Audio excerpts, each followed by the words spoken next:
Nagsimula ang epiko ni Gilgamesh sa lungsod ng Uruk na matatagpuan sa bansang Mesopotamia.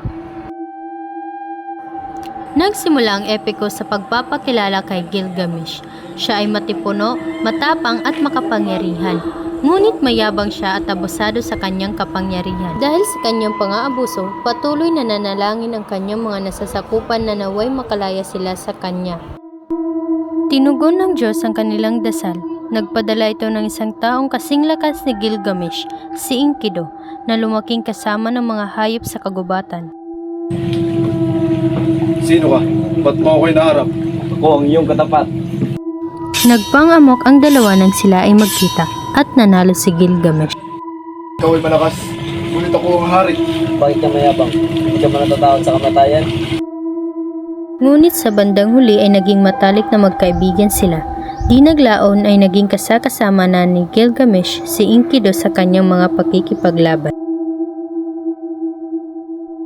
Gusto kong patayin si Humbaba, ang tagapagbantay ng kagubatan.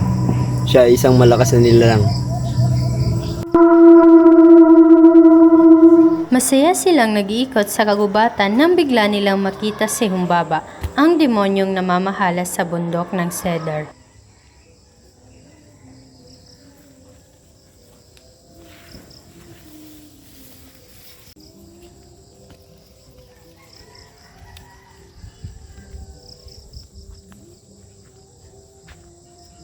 Sino kayo at bakit kayo narito?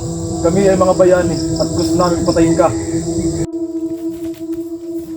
Pinatay nila si Humbaba, ang demonyong nagbabantay sa kagubatan ng Cedar. Pinatag nila ang kagubatan.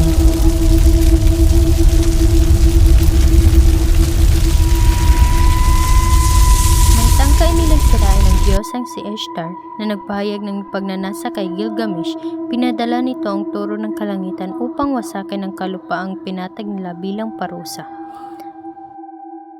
Nagapi ni na Gilgamesh at Enkidu ang toro. Pinagluksa ni Gilgamesh ang pagkamatay ng kanyang kaibigan sa loob ng 7 araw at gabi. Sa huli, pinagpatayo niya ito ng estatwa sa tulong ng kanyang mga tao bilang alaala.